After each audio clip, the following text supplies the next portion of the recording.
வணக்கம். அன்பும் சிவமும் ஆகிய உங்கள் அனைவருக்கும் வணக்கம். உங்கள் ஆம்பூர் ஆஸ்ட்ரோ அசோகன். இப்போது இந்த பதிவில் நம்ம என்ன பார்க்கலாம் அப்படின்னு பார்த்தா,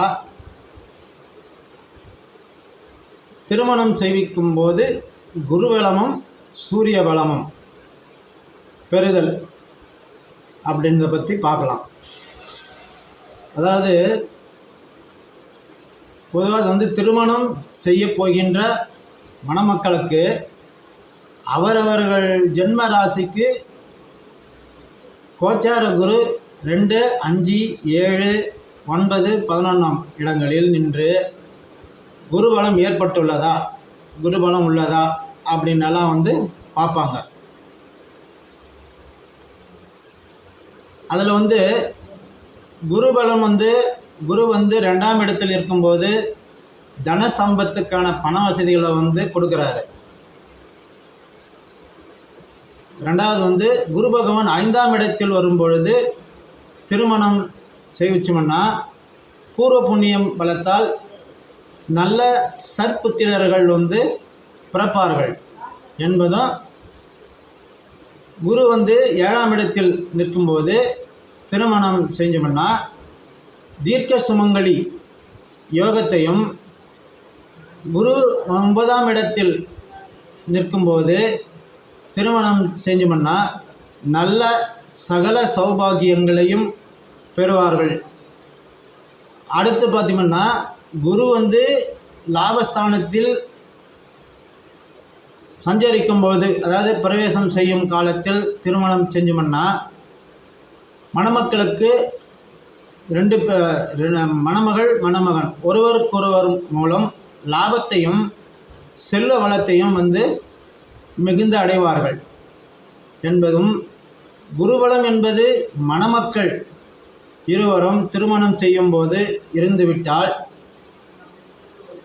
ரொம்பவும் சிறப்பானதாகவும், இதில் குறைந்தது மணப்பெண்ணிற்கு மட்டுமாவது குருபலம் இருப்பது இன்றியமையாததாகிறது. ஏன்னா அப்படின்னு பார்ப்பாங்க, ஒன்று மணமகனுக்காவது குருபலம் இருக்கணும் அல்லது மணமக்களுக்காவது இருக்கணும் என்று பார்ப்பாங்க.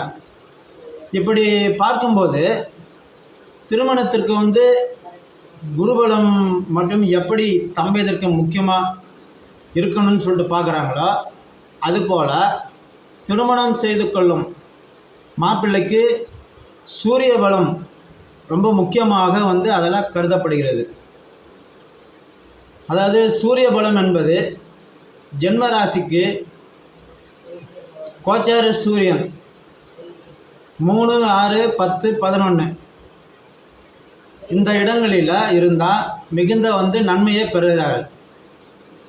பொதுவாகவே ஜென்ம ஜாதகத்தில் சூரியன் உபஜய ஸ்தானங்களில் 3ஆம் இடம், 6ஆம் இடம், 10ஆம் இடம், 11ஆம் இடம் அங்கே இடங்களில் இருந்துட்டாக்கா மாப்பிள்ளையானவர் இந்த ஜாதகர் நல்ல ஆண்மை பொருந்தியவனாகவும், எதிலும் வெற்றி பெறுபவனாகவும், எதிலும் ஜீவன வகையில் தொடர் வருமானம் உள்ளவனாகவும், எந்த தொழிலை அவர் மேற்கொண்டாலும் மிகுந்த லாபத்தை அடைவார் என்பதும், கோச்சார சூரியன் இந்த மாதிரி இடங்களில், அதாவது இந்த மாதிரி தருணங்களில் 3ஆம் இடம், 6ஆம் இடம், 10ஆம் இடம், 11ஆம் இடங்களில் இருந்துவிட்டால் மாப்பிள்ளையினுடைய மகத்துவத்திற்கு நல்ல ஒரு வழிவகுக்கும் என்பது தான் இந்த சூரிய பலத்தின் மாப்பிள்ளைக்கு அமைந்துவிட்டால்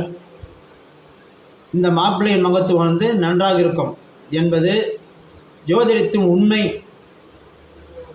என இப்பதிவினை நிறைவு செய்கிறேன்.